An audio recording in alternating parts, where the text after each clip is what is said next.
Hey, Nathaniel, welcome to the stream. Hey, that Would was a you, catchy song. That was, you like it? yeah, I thought It, that was very juxtaposed to your general demeanor. yeah, it was a little, why not? Why not? It's a little bit on brand for me. It's a little cringy. I kind of do cringy stuff sometimes. So yeah, it's it's whatever. I thought it was Yeah, fun. fair. Who made it? Uh, Did you make that, or was that like a? it was AI, so very little effort on my end. Oh, okay. Well, there you go. Man, Yeah, it's crazy so the things you can do with AI. yeah, no, like that sounded pretty convincing, right? Yeah, I mean, I thought, well, how'd you find a guy to sing that for you? You know, I guess I'm just old fashioned. Yeah, no worries. All right. Before we jump right into the topic here, do you want to introduce yourself a little bit? Sure, I'm Nathaniel. I guess I'm usually very like open, and I'm trying to work on that for the sake of my wife because it freaks her out. So I just give my first name for now. But I'm doing apologetics and stuff. I run Taurus Necros Publishing. I've been doing that for 5, 6 years. I've been author for since I was a little child, since I was 8 years old, and I'm a Roman Catholic, for better or worse. It's been pretty good. I think that's a fair introduction. Is there anything else I should say about myself? No, that sounds pretty good. Um, Good. on the Yeah, I always on the talk other too much, hand, so it's good to cut me off. that's no, you're good. On the other hand, I'm just a guy who has conversations with people. That's it. I'll keep it short and Really? brief. Yeah, that's Good. it. um, so, That's what uh, epistemology means. okay. So we got we talked a little bit. We had a little bit of a back and forth. You Hmm. expressed interest in calling into what was it? The atheist experience was it, or was Yeah, it a whichever different one I one? can Okay, manage. sure. Actually, the Okay, closest I came to was calling Talk Heathen. I think that's like a two okay, o'clock or a 1:30 or something like that. gotcha. Okay, and you showed a little disappointment because your times didn't match up with your availability didn't match up with their show times and stuff like that. Yeah. And It's you were just hard asking to if be a I working father. yeah, yeah, I agree. I'm in that same boat. Um, so you asked me if I was still doing live call-in shows. I was like, no, not really. But hey, we can set up a time, and now it's that time. And I asked you what you wanted to talk about, and what was important to you, and you said like relationships, right? And you mentioned that you were a Roman Catholic, and yeah. So tell me about that. What is important about personal relationships and how that ties into Roman Catholicism? Um, well, actually, I was just talking to a friend. I told you I was visiting a friend. He just had a baby, and Mhm.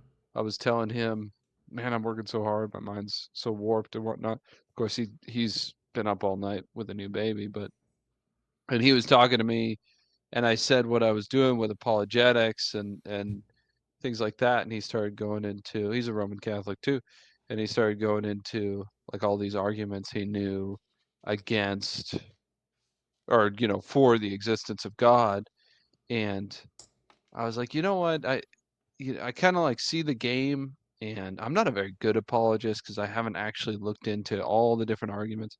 I just have a vague understanding of them and a vague interest in them. But it just seems like you don't get to accomplish anything by arguing with people. Now you got to do it because otherwise people will think you're dumb. So you be prepared to give an answer and all that kind of a thing. But it's really what it comes down to. It seems to be if you're trying to actually promote your religion is to get to know people, treat them better, and basically, um, practice what the saints do, and then set an example of a virtuous person. I mean, basically, my whole argument for the existence of God is that I think everyone can see virtue. I think it's universal, and everyone admires and respects it. And so it would be it'd be stupid if I didn't also act virtuous, you know? So as far as, like getting along with people, that I guess you'd call that there's a sign, or there's a one of the lines in the litany of the holy name of Jesus is, "Jesus most amiable." And that was, I mean, you see him walking down the street dealing with anybody with a full attention. So, I don't know if that answers your question. Yeah, I think it helps. Um, Kind of the first part of what I heard you saying was like don't you have answers prepared, but don't necessarily argue with people that might not be very helpful in promoting your religion. What I heard you say instead was more like lead by example. Um, did I get that Sure. part correct? Okay, cool. Yeah, I think the name for it is ethos, if I recall correctly. That's what Okay. someone told me when they were like Aristotle. You know what I'm talking about with that? Because Yeah, Aristotle has yeah. those three. Maybe it's Plato, but it's logos, pathos, and ethos is the person who is making the argument. Who he is as a person is part of the argument. I, I believe it's more along the lines of what he believes. Anyways, doesn't Okay. matter. But I think yeah. Anyways, so You might know better than me. maybe you're right. I don't know.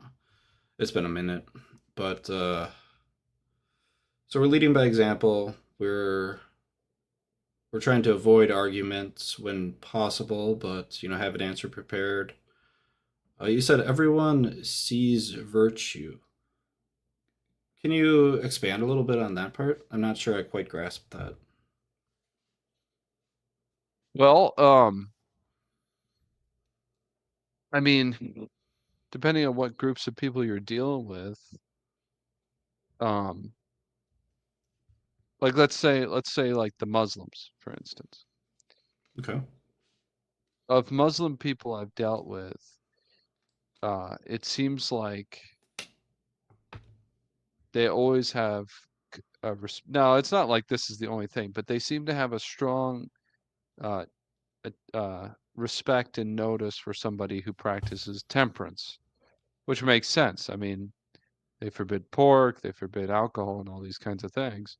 And that's really, if you understand historically, that's been the role of Islam and of Muhammad, is to kind of temper the decadent uh, tendencies of the West. So that's an example there. But it's like anything, like especially when you read like the apostles going to convert people, or if you just like meet somebody, if you meet him and he gives you a lot of attention, he focuses on you, he gets to know you. Well, that's a virtuous thing. That's the uh probably related to like charity, to the love of the neighbor and that kind of thing, where you don't really care, or humility for that matter. And so I've never it's almost like it's so fundamental that people don't acknowledge it. They just assume it. You know what I mean? Like even atheists, they say, I'm pursuing truth. Well, that's a virtuous thing. That's justice. Truth deserves to be pursued, acknowledged, say it out loud, so you give to it what is true. And it is true that most religions are false, that even if somebody is true in their religion, there's false aspects to it. So to challenge those sorts of things, there's nothing I mean, you could be dishonest doing that, but the idea of it is not particularly dishonest. My dog's Okay. trying to break into this. I think my dog caught a mouse or something. Anyway, sorry. That's okay.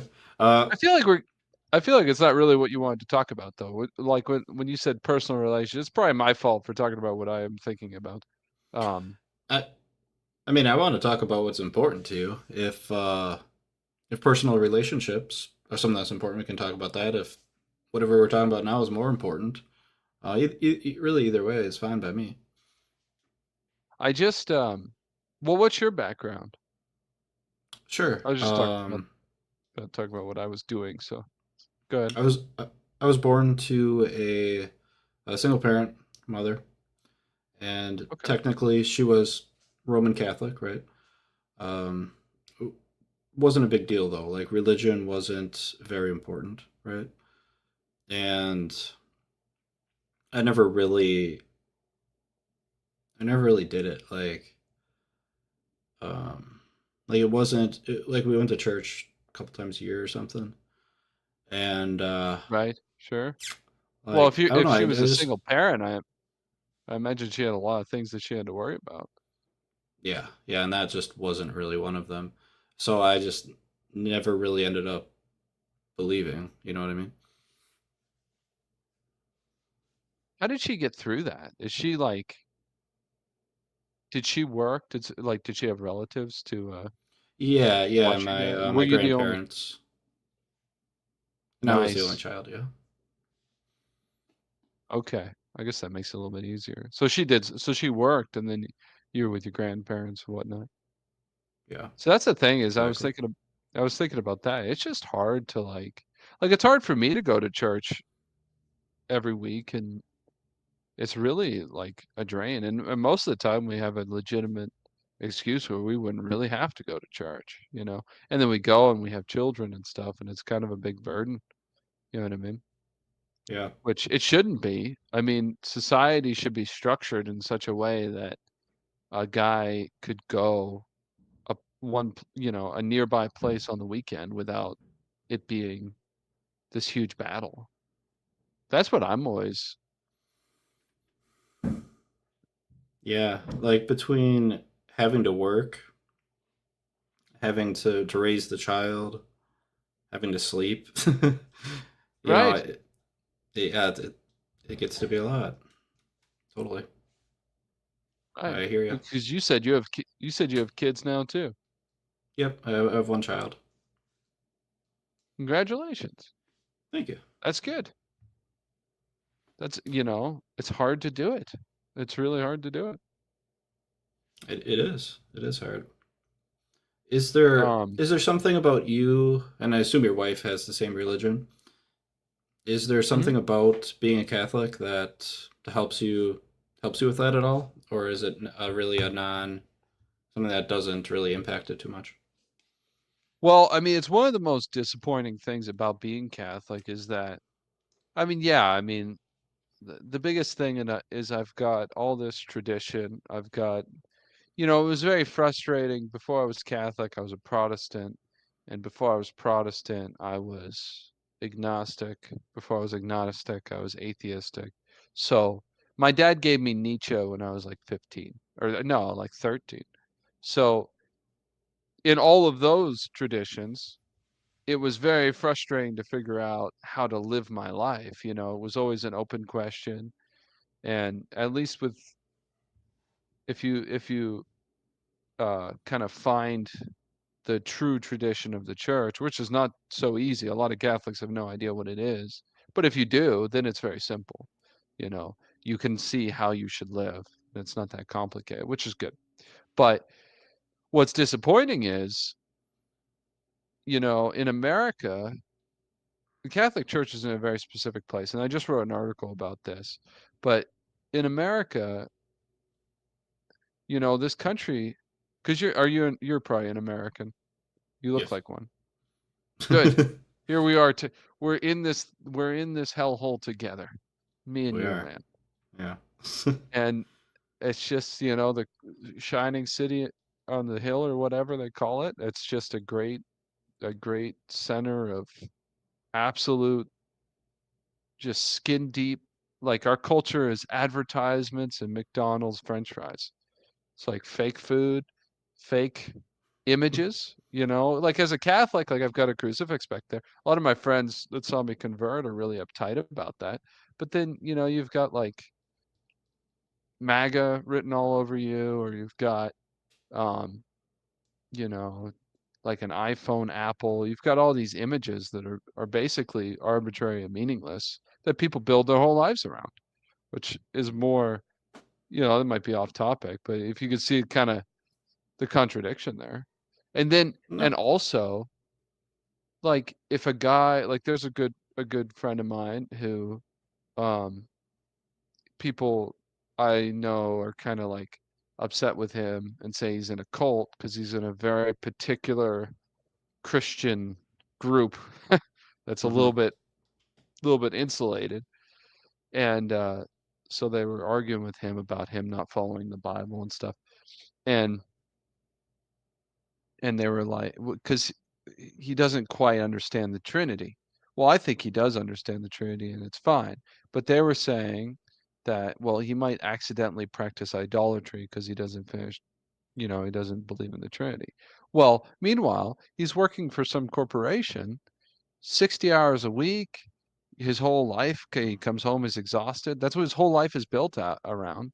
And it's not at all like, it's voluntary. He wouldn't got the job, but why does everyone do that?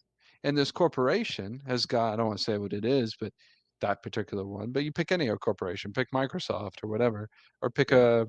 you know, you know what I mean? They've got an image, they call it a logo, which is the word that they use for God in the Gospel of John, the logos.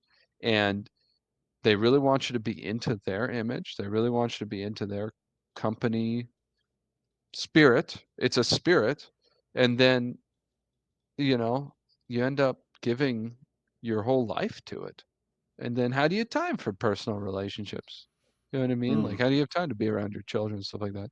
You're probably more of a like independent sort of guy that does your own thing, I'm guessing, like music and that kind of thing. Mm. Uh, Not sure exactly what you mean, but I would say, I mean, maybe.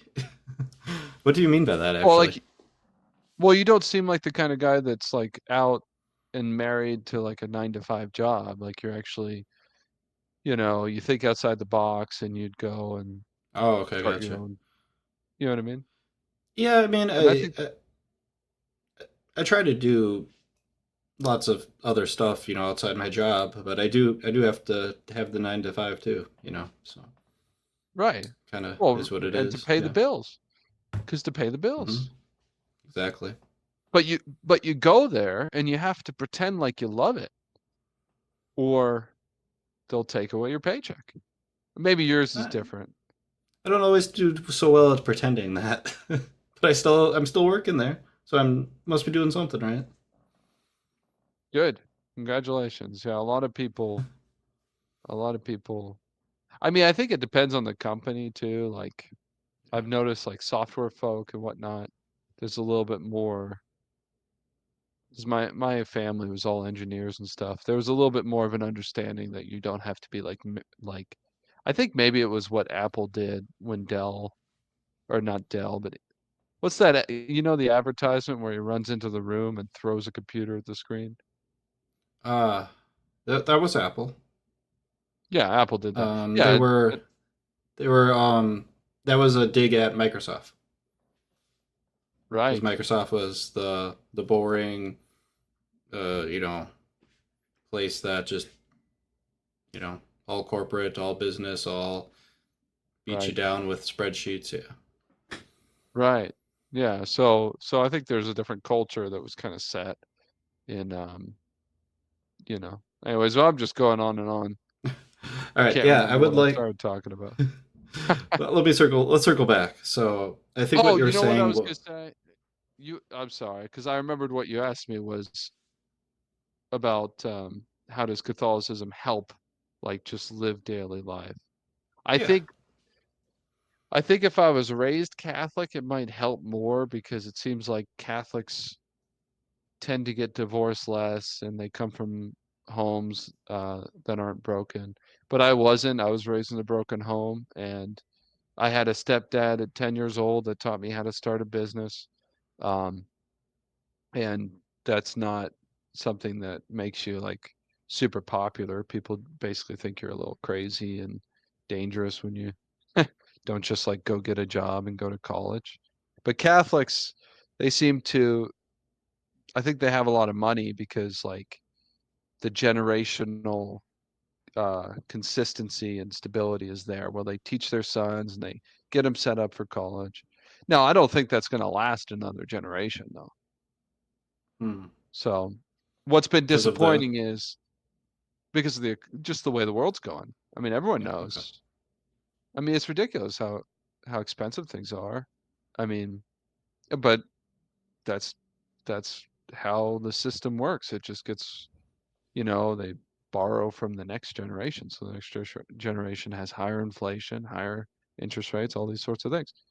But so what's been disappointing about Catholics is they have this mentality that, well, if you just work really hard and because we're in America, you'll do fine.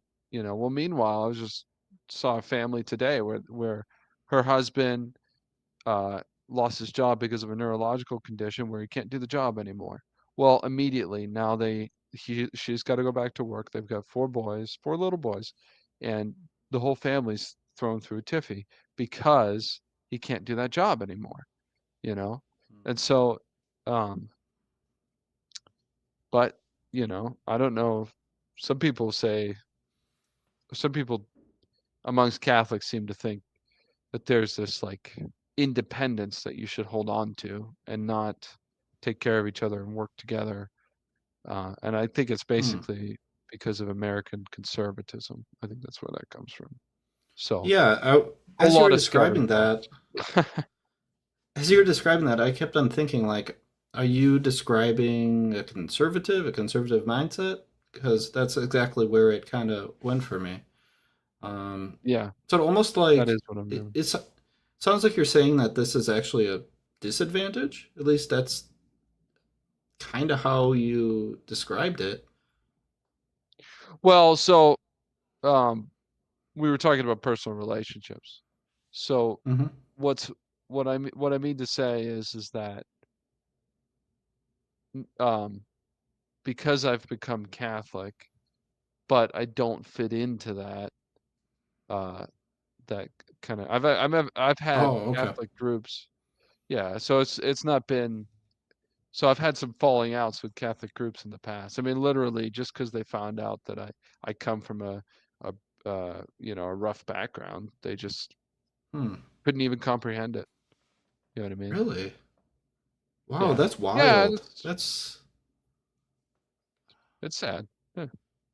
yeah, I don't get So and that. Like, just because you're a background, they will like kind of ostracize you in a way. Is that kind of what happened? I mean, I'm still rough. I'm still rough around the edges. So maybe they've got a point. Maybe I'm not somebody that they should keep around. I don't know. But here I am with you, and Seem now all you right get to to know me. a Catholic. If I was, oh, thank you. Well, if I was just getting along with the Catholics, I wouldn't, I could just hide out on my mountain. But because I don't just get along with Catholics, I'm out dealing with all kinds of people. You know what I mean? And that's Yeah. probably how God wants it, and that's fine. Okay. So, Do you think maybe from like for you, not necessarily for any other Catholic, do you think mhm.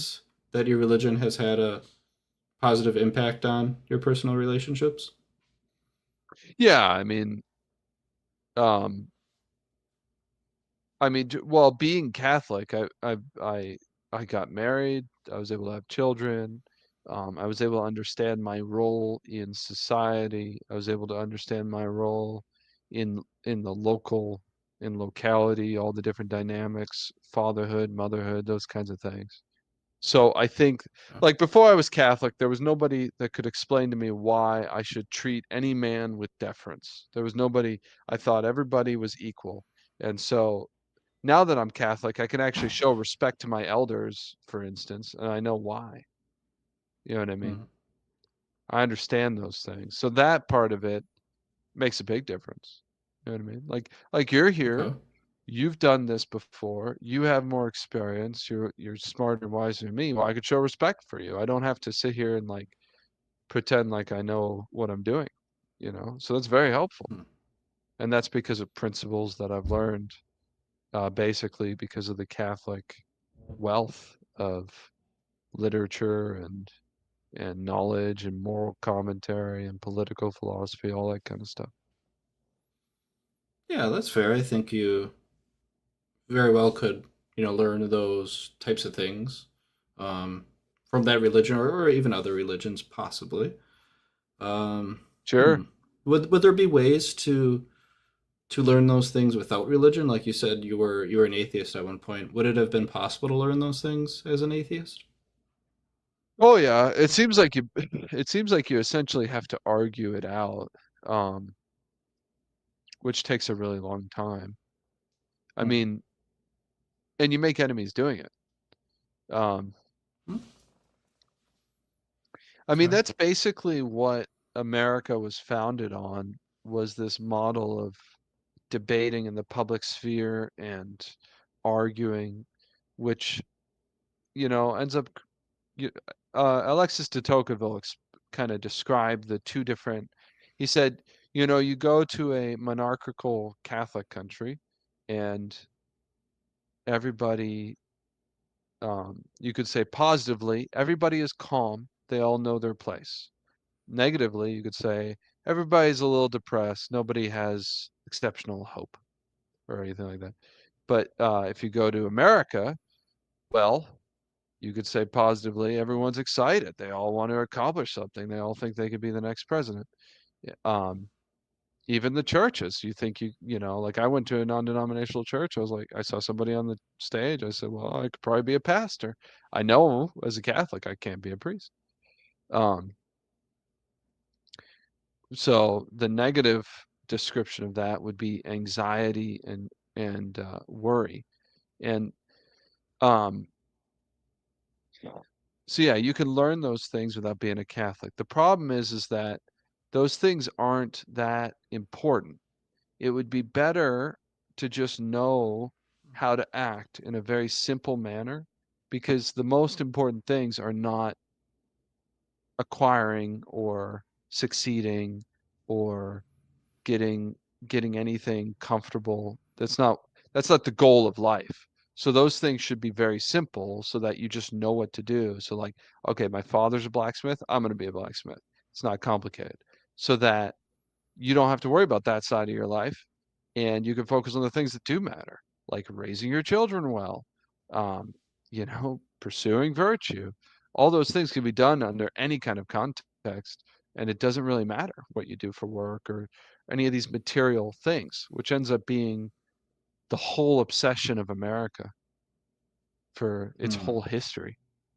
And I mean, that's I think it's from Alexis de Tocqueville too. Maybe it's like I read Leon Bloy, and he talked about how the American meat market was invading uh, the French meat market. And it's because you know it's just there's all this ambition. They're slaughtering 10,000 pigs a day in Detroit, and they got to ship it somewhere.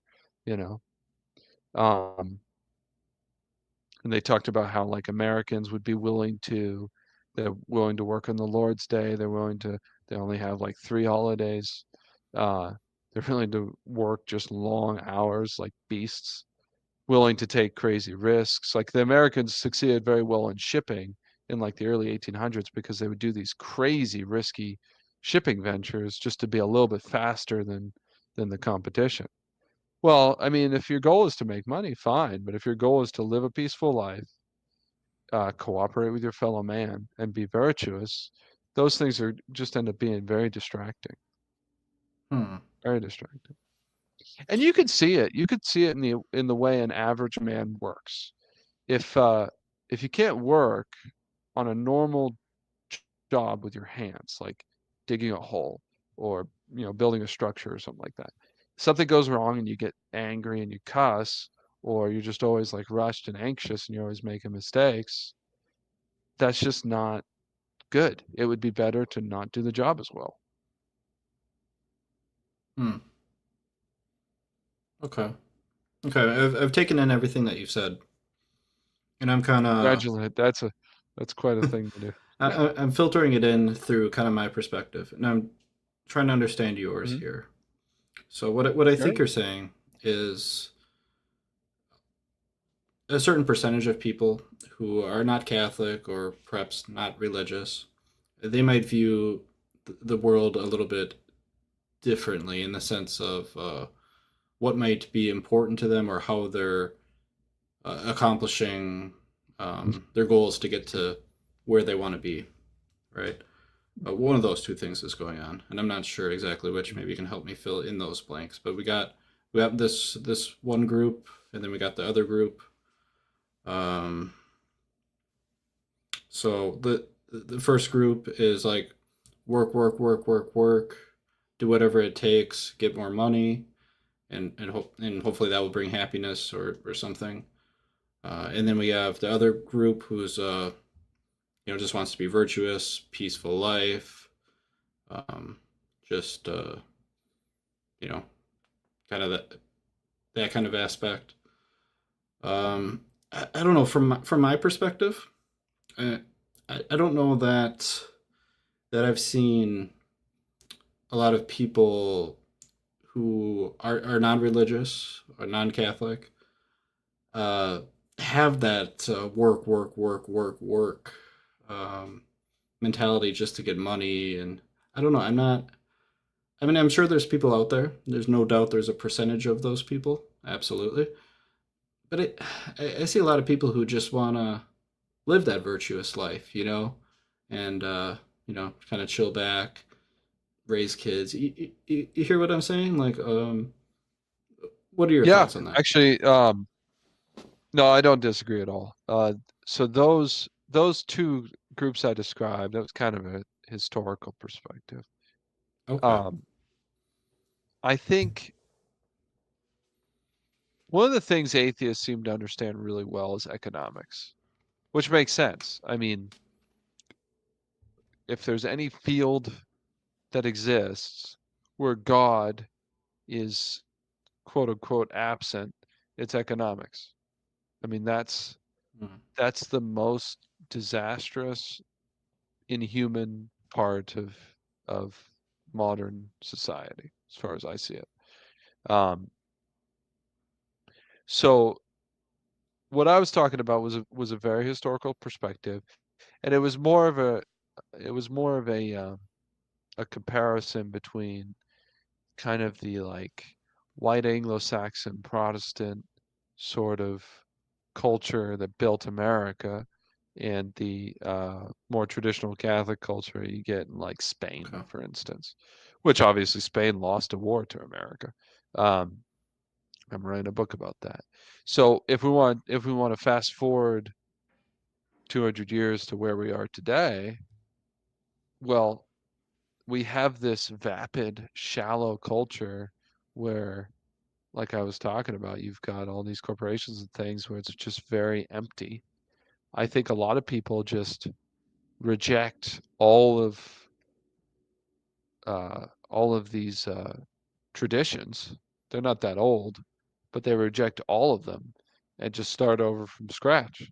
And so, yeah, I mean, Mm, you would expect those people to be the kind that are philosophical. They're pursuing things differently. Sometimes it's just about living in a fun way, but even that way is kind of this Epicurean like pursuit of meaning through pleasure, you know. Um, so it's not really as shallow as people make it out to be. Uh, but then there's other people that go, more of a stoic direction where it's more about denying yourself and pursuing. Yeah, in fact, I remember when I was that mentality because I went through that. Um, I mean, I even said to myself, well, I should get married. I should have children because those experience, if I only have one life to live and it's all about having experiences and kind of becoming the most I can, those experiences are a lot more deep and significant than, and even like writing books and doing some of these things, uh, trying to make art, um, they're just more important than uh, they're more significant than like skydiving or drinking or doing, you know, exotic drugs. And I think partly the people who end up pursuing those experiences, some of it could be kind of like a pusillanimity where they just don't think of themselves as being that significant and the world doesn't give them a place to be. But also, uh, I think they just don't think that those things will interfere with other pursuits. They don't, you know, and they may or may Hmm. not. I don't know. I Okay, mean, I so they might personally think a be. lot of things will. Go ahead. So there's kind of two things going on. One might be that they're pursuing something that might not necessarily, it might be shallow. But even if they are pursuing something that's not that shallow, they might be using a poor strategy to get there.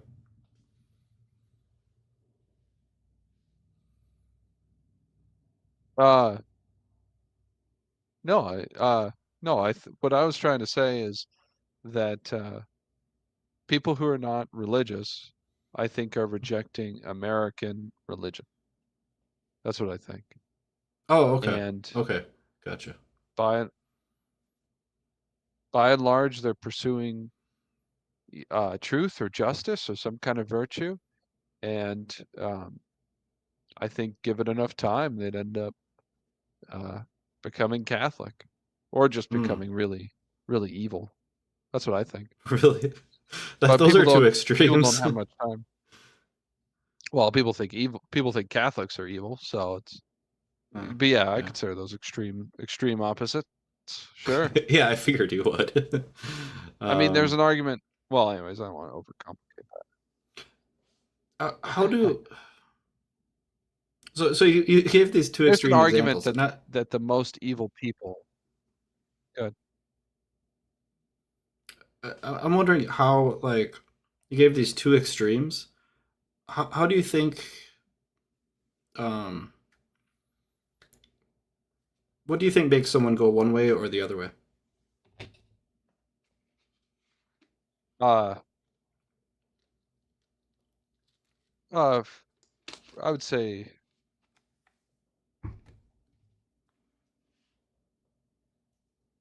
it's a good question. I'd say there's probably a lot of variety to it. The simple answer would be like sin or vice versus virtue. Um, I'll give you an example. Uh, one atheist that I've enjoyed listening to kind of by accident is Mr. Alexander O'Connor. It's a well-known Mm-hmm. name. Well, if I'm taking him charitably, and I believe everything he's saying, he seems like he's really pursuing truth, you know. Well, in his pursuit of that, he's now become a public figure. Being a public figure, he now has uh, acclaim, he has honor, respect given to him, probably money given to him, all these sorts of things. Well, and with that, you can pursue certain things, certain pleasures that make you, you could just fulfill your wants. Um, well, there's plenty of people, and you can see it. In fact, I've watched it happen to people especially once they get into like a public position. I might sneeze again. I've had allergies for a while now. Basically, once they succeed, even if they're pursuing truth one way or another, once they start getting some kind of reward for it, well, then it becomes a little bit more watered down, and it's a very subtle thing, but basically because they're satisfied with what they've acquired, they're more interested in keeping what they have. Well, and so that ends up being what we would call in Catholic morality a disordered attachment to the things of this life. There's not that higher yearning anymore, and so that ends up basically leading to damnation. If you keep going down that road forever and ever. And I think basically, so you have one road to heaven. You have one road to acquiring infinite, endless happiness on this earth. And there's all these little pitfalls that you could fall into on the way. Now, and as long as you draw a breath, before you die, you can go back and continue on that road, you know. And I do think it Hmm. eventually leads to Catholicism. I mean, you'd have to define what Catholicism is, and most people don't ever care to do that. But the word means the universal religion. So basically, what it means is if there is a God, he the God that we understand, not necessarily a just a higher being or a authority or anything. Even the Bible uses the word God to refer to angels. Not that, but actually an omnipotent universal God who made everybody for a purpose. If there is one God, well then there is a correct way to respond to him, which is actually what the word religion was defined as. It's the virtue of right worship. Worship is to give honor and respect. That's what it means in Old English. So it's basically how to respond to God, and that's what Catholicism is. It's the one way to respond to God. In Hmm. our age, which is not most of history, uh, we have a lot of very specific things that we can do, you know, and that's what people picture. They picture a priest, they picture a parish church, they picture a confessional, and all those things are very important and necessary for salvation. But we didn't always have those things. Most of history didn't have those things. Yeah, that's fair. Listening to your definition, I was just trying to hear it and try to differentiate it from other religions. And I think I could imagine a lot of other people of different religions giving almost that same definition. Sure. Yeah, I mean, um, that's basically what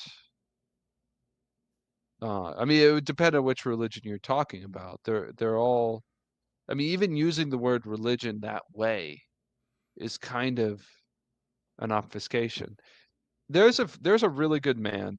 I promote him to anybody. He's got a Substack. It's called Castle of Dust, and what he talks about on there is the semantic apocalypse, which might be uh, a term you've heard before. A lot of people have heard it, but it's basically the idea that because of marketing and other abnormalities in the English language, words have lost their meaning so badly that they're basically designed just to confuse each other. So we don't know what we mean when we say Christian, or we don't know. I mean, do you disagree with that? Uh, I kind of like. I think language changes over time, and we build on certain words and we develop stereotypes. And I think that those things can definitely impact the language, like water it down sometimes. Um, I think that's something that happens naturally as terms become more mainstream, used all the time. I think it's just kind of a natural evolution of language. Uh, You so I'm think not that's sure all there is? it's. You don't think there's anything artificial about it? When you say artificial, do you mean kind of like intentional or mischievous? Or what do you mean Um, by that? well, it might be mischievous, sure. But intentional for sure. I mean, Okay. that's what I mean when I say marketing. I mean, like Google being a noun or a verb, pardon me, Google being a verb Yeah. is is is very beneficial to Google. And Amazon, for instance, everyone recognizes the name Amazon because they Yeah. spent a lot of money on marketing. You know, in the 80s or the 70s, if you said Amazon, people thought of the rainforest. You know what I mean? Or maybe they thought of Amazonia and, large women or whatever. And so Okay. here are these new terms that are intentionally put in. That's not to say that the people who are doing that are trying to destroy our ability to communicate with each other. No, I mean, they're generally trying to make money. That's what they're trying to do. Um, Right. They're trying to Sometimes there's make their other, brand. yeah, yeah, exactly. Yeah. I mean, and there's a th- there. I mean, I don't think anyone like I'm trying to think of your opinions, but of course you're so kind and polite. I have no idea what your opinions are. Um, I I don't know. Ask Do you away. want to pick what's a controversial topic that you have an opinion on? It could be a non-controversial opinion. Oh gosh. Um. Uh.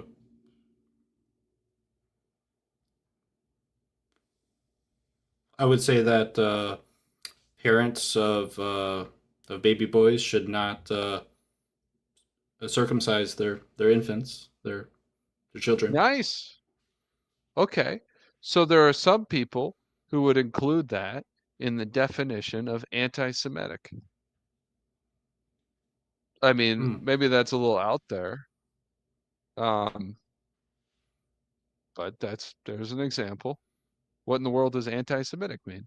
Uh, if you break it down etymologically, it refers to Noah's son Shem, which uh, Jewish people are not descendant that way.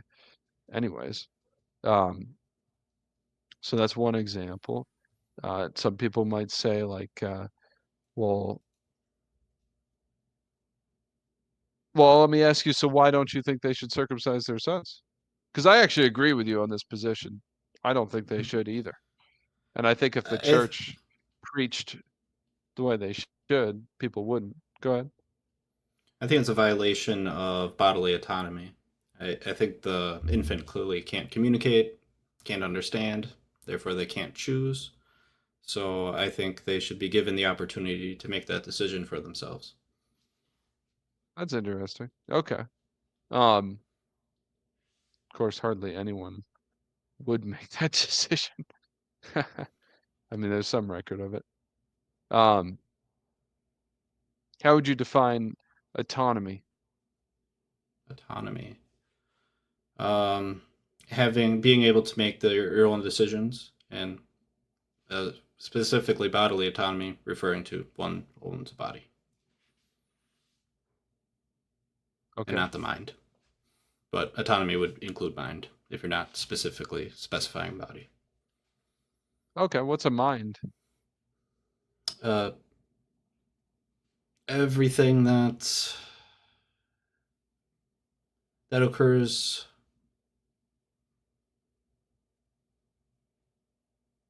I guess I would define it as brain activity. I guess. Is the brain a part of the body? Yes. Oh yeah, you got a point there. You got a point. I Um, think of thoughts as more abstract most of the time, but probably are physical, therefore part of the body. Mind is a good example of a word that's changed meaning over time. It used to be it still is technically synonymous with soul. It's um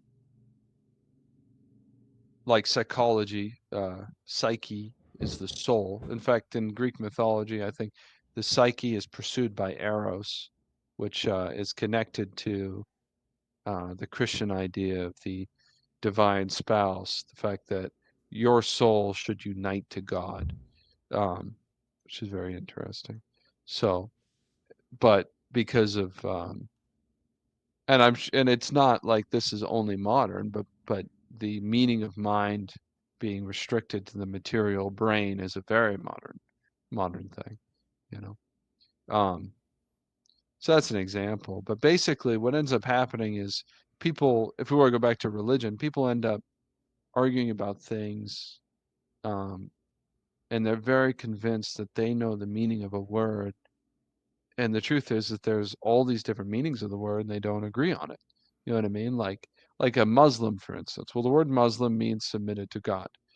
I have Muslim friends. They think I am being Muslim in my own way. I've been told that. You know, the word Jew means descendant of Judah, which is a son of Israel. You know, and then the word Catholic means universal. The word Orthodox means the same law. But whenever we use these terms, we picture things that don't technically exist and are not very precise. You know what I mean? Like, what is Islam? What do you picture? You know, like, do you picture a world map or of like Arabia, you know, or do you picture just a horde of people with brown skin? You know, what is it? You know what I mean? Like this thing, Yeah. it's like, here's another one. A legal immigrant. What, you know, do you picture a person that you know, or do you picture somebody you saw on TV? So, Yeah, I hear what you're saying. Like, it seems like this is a mixture of words, the meaning of words being changed to different meanings, as well as perhaps stereotypes built on top of these words, or at least stereotypes associated with these words.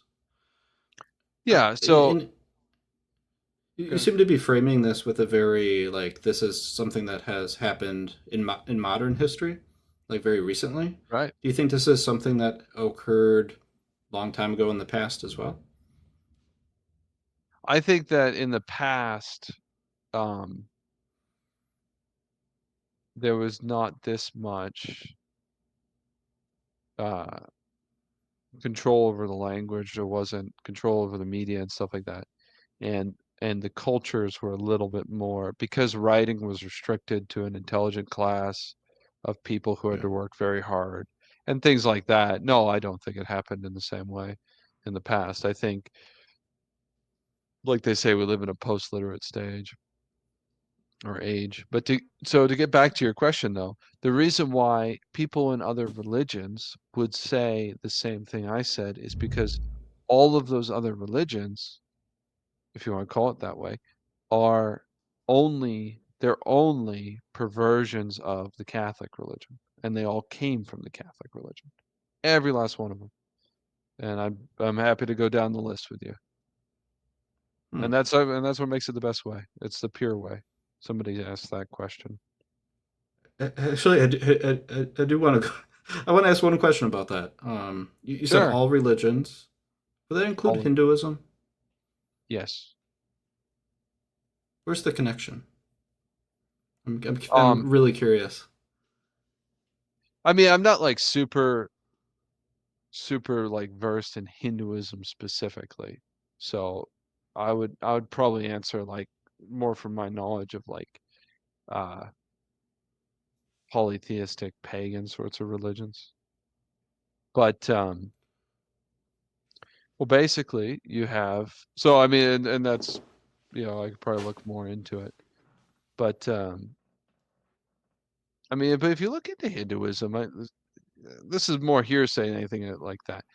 From what I've heard, the very high up like devoted Hindus that really study it understand all of their various images as interpretations or manifestations of one true God. And well, there's a reason for that. That's because God made Adam, and Adam knew God perfectly, and he knew the angels. When and it's described in the Book of Wisdom, when man started to sin, he did different things first. He Cain killed Abel and stuff like that, and then Cain went off and founded a city. Well, uh, in um, in the Book of Wisdom, you have it described how idolatry came to exist. There's like a few different examples. He says, and it basically is written. I mean, it's written unequivocally. This is what happened. This is how people started worshiping idols. A man's son died, and he made an image of him, and then commanded his servants to serve it, or worship it and stuff like that. Give it honor. Another man wanted to give honor to a distant uh, person that was powerful, you know, some kind of authority figure, probably one of the patriarchs or maybe Cain or something like that, probably an ancestor. It's like Cain named his first city after Enoch. And the third one had to do with, um, if I remember correctly, he needed protection on his journey or something like that. And so you end up getting this perverted tradition of, and the Bible mocks it, of people making images of things that don't exist, or of people, or of that did exist and then died, like everyone does, or of creatures, you know, and then they end up um, having all of these traditions in order to gain from them uh, certain benefits for things they can't control. It's the same criticism atheists make very good criticism of religion. That's essentially the essence of religion. That's like if you look into like um, pagan traditions of like inviting a daemon, like the Greeks did, into a statue so it would live there and different things like that. Well, that's one side. That's what men are doing. The other side is the angels. And the angels are these very powerful intelligences, they're minds that exist, um, that up until recently everyone accepted that there was a spiritual world with creatures that are entirely spiritual, that are more powerful than us and much more clever than us and don't die. And the ones of those who sinned want to lead men astray. And so it was not hard for them to capitalize off of this tradition of making images and what the Book of Wisdom says is then they get into uh, sexual perversions and watches full of madness, which is like orgies and things like that. But all these very illicit forms of worship, which you can find in the historical record. And so basically, the connection is there's nothing wrong with making an image of, say, like your father, having like a family picture, and to even treat it with honor. But then once you start thinking that once you start treating that as a god, then it's a little bit different. And by a god, I mean you have ritualistic practices that are disordered and unnatural. And it's even more twisted when they make images of things that really don't exist or are they symbolize nothing, which is kind of what and it makes the idol into a mirror. It's different from a crucifix. A crucifix symbolizes Jesus Christ, a person that died on the cross. An image of a saint, which I've got all over my house, symbolizes a real person who did a real thing. We acknowledge this is the person who did that thing. Even an image of Hercules, if he was a real person who did real things, there's nothing necessarily wrong with that. Or an image of George Washington. It's a real person, did real things, you can treat it with honor. But then you attach rituals and perversions to that, and that's essentially the origins of most of your polytheistic religions. But Hmm. all of those religions, which is it's a wrong way of worshiping the true God. Uh, the philosophers and whatnot in those groups end up tending towards the truth. And when they do, like St. Augustine pointed out, they're limited. It's like Plato, Socrates, Aristotle, all these guys, they could do nothing to resist the weird practices and just things where you're celebrating like gods like Zeus who just repeatedly seduced and impregnated random women and Kronos who ate it, Saturn who ate his own children, stuff like that.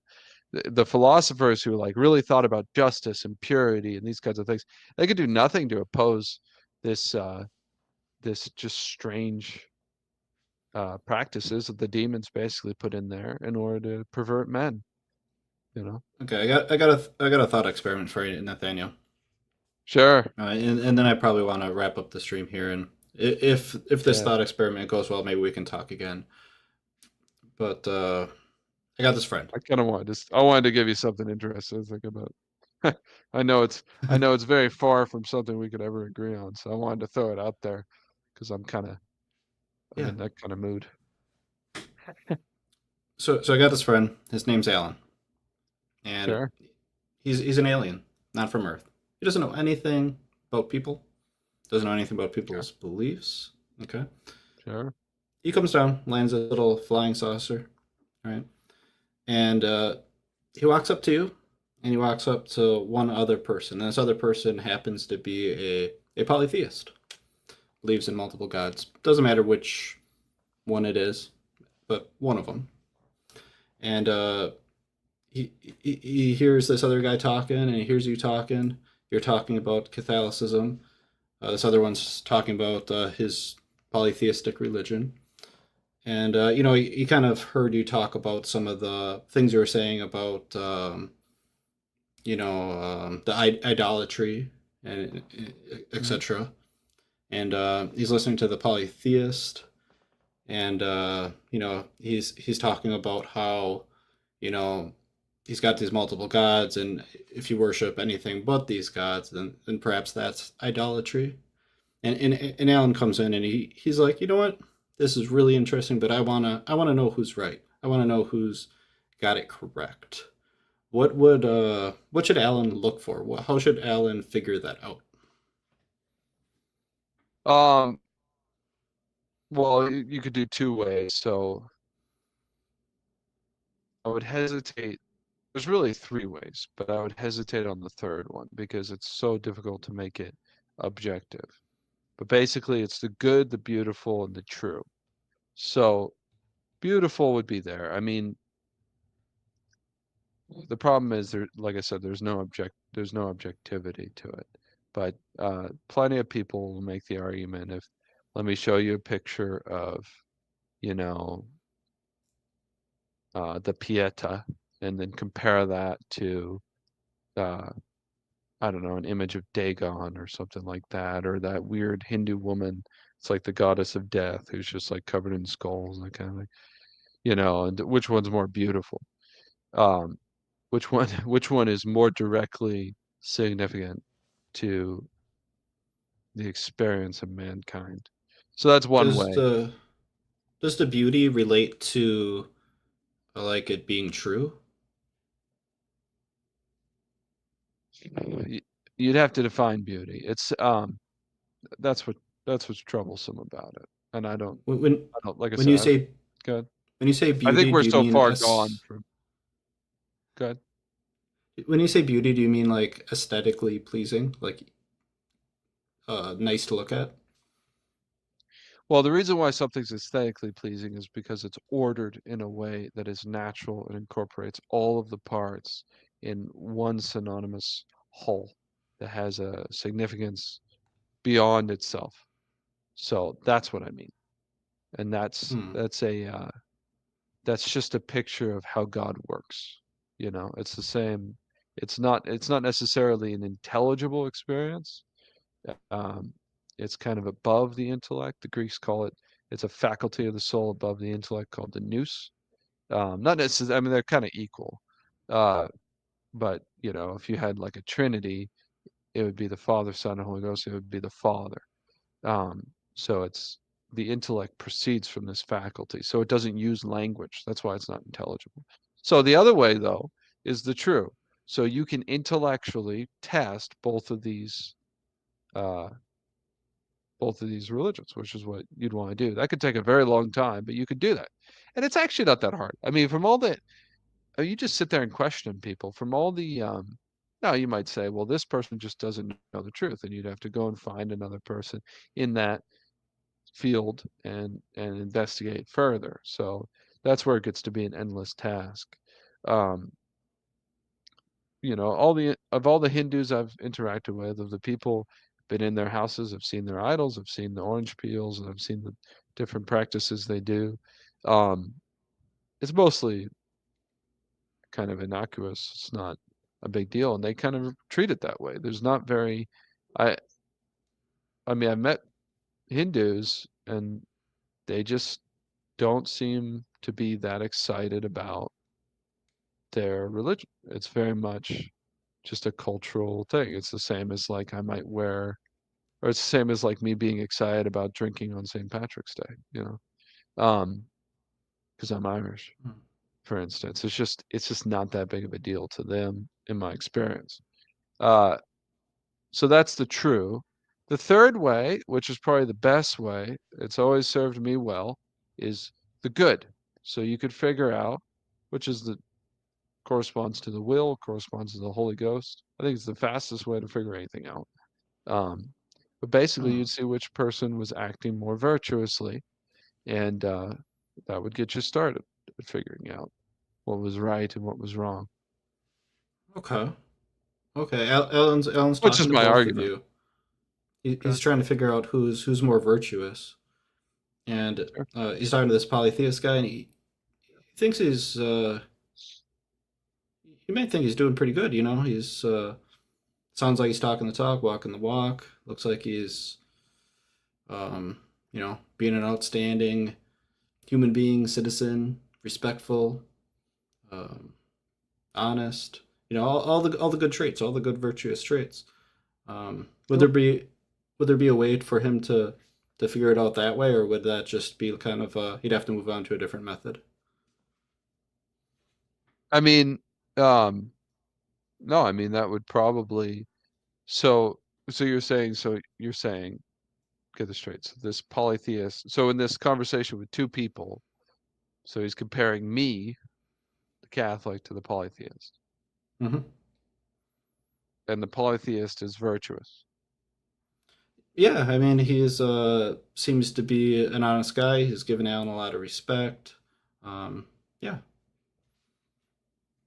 Okay. and he Yeah, thinks you're so like respectful you too. would Don't he thinks you're also yeah, so you're that's also what was virtuous. weird Yeah, is like, are we comparing okay, so we're both equally virtuous. yeah, yeah. Well, he'd probably want to befriend both of us because that's a good idea for somebody who's good and observe us over time, which is very significant. That'd be the honest thing to do. That would probably cause God to prolong his life, um, to continue this search because he's not just walking away from it impatiently or saying, "Oh, I've got to pay the bills" or something like that. Um, and then also other people. Yeah, he'd probably want to test other people. That'd Hmm. be the way to go. And that's Get I a mean bigger that's sample size. generally a good way to approach life. That's how I became Catholic. That is how I became Catholic. As much as I complain about Catholics, um, I mean, assuming Alan is literate, uh, I think it I think it really helps to read about other people in history, and I think everyone pretty much ends up doing that. They just focus on this or that person and this or that time period or something like Yeah. that. So, yeah, you end up looking at a huge, huge quantity of people to actually figure out the truth. And you could also find a virtuous person and question him using your intellect. That's basically what, like what the Bible says, um, all of creation proclaims God. Uh, you know, that's what it's talking about. It's basically saying, and a human soul is the highest part of creation. Blessed Virgin, and then Jesus Christ's soul is the highest things.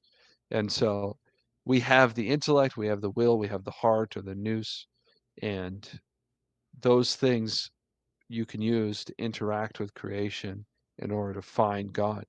And it's not like that's something that's see the thing about being Catholic is you don't get to go to heaven just because you're Catholic. I think that's a big reason why America has the history it does is because of secured salvation causes people to be more focused on material accomplishment. Mm. But um, you basically have to continue that process your whole life. And what I am saying is the more honestly you do that. So if you're in a pagan country surrounded by pagans and you find the most virtuous pagan and befriend him and you act virtuous, you learn from his example, all these things that God gives you in order to pursue God, well, then um, he will be faithful and give you more of the truth. I think that was probably simpler in earlier ages, and there are tons of historical examples of very virtuous pagans miraculously converting. Like for instance, look at converting to the Catholic faith and becoming baptized. Um, look at Mary Agreda, who actually bilocated into uh, America and taught tribes that were very far away from the Spanish missionaries the true faith, taught them baptism and whatnot, so that when the Franciscans came later, the these Native Americans they were meeting said, "Oh yeah, we've been waiting for you guys. We want the sacraments," and converted. And that, there's a lot of examples. St. Albans, Mm. another example. That's just a recurring thing. All right, Nathaniel, I think I'm gonna wrap up the stream shortly here, just in like All another righty. minute. Before I let you go, how did you think this conversation went? Think this was good? Just asking for feedback. I thought it was good. I mean, you're not a very exciting individual. And so I felt like I really had to ramp up the religious lunatic aspect just to kind of increase, you know, increase the excitement, And I but I am guess rather that's your laid goal back. because you're being, yeah. Well, I'm trying to get to know you too. Like, it's good to be compassionate. It's fine. I- You know, I'm passionate. So if you're compassionate with me, I think you're going to become less laid back. Just I've Hmm. got some really strong passions. So Okay. does that answer your All question? right, that does answer my question. Any questions for me? Yeah, I think you're a good friend. You're fun. You're really a fun guy to talk to. Keep up the No, good thank you. work. Thank you. All right, then I'm gonna end the stream. It's gonna play a little song, and that will be a wrap. Thanks everybody for Okay. watching. Thanks, Nathaniel. That trust and integrity are important, which is why I'd prefer to talk to you individually, and I'm happy to do that if you have the time to do that. But nobody has time and nobody has money because of usury, which is why I'm fighting usury with all my heart, with everybody I can find. And if you want to support me with your time, if you have any extra, please contact me individually. If you have to send me money to support me, that's fine. We'll find the least usurious way as possible, and you'll see a link. There are 3 ways that we can do this, or there are 3 ways that I'm working on right now. There's one bottom-up approach. I'm talking quickly for the people who don't have time. And that involves creating insular economies, which is what you will find out when you contact me individually with your extra time. That's the most important. I'm doing that locally and I'm doing that electronically, which is where you come in. The other 2 are top-down. So you can find a user, you can cause them to repent, you can tell them about Jesus Christ, and then he should fix everything. And so we won't suffer as much. Or you can pass Jubilee laws, which you don't need to find the user or do that. It makes usury illegal. It benefits everybody who is struggling, and it will punish users or anybody who commits usury. So, which is not the people you think. Nobody knows who they are. So don't worry about you being affected by that. But I'm doing the first one, I'm researching the other 2, and I'm glad to hear your thoughts.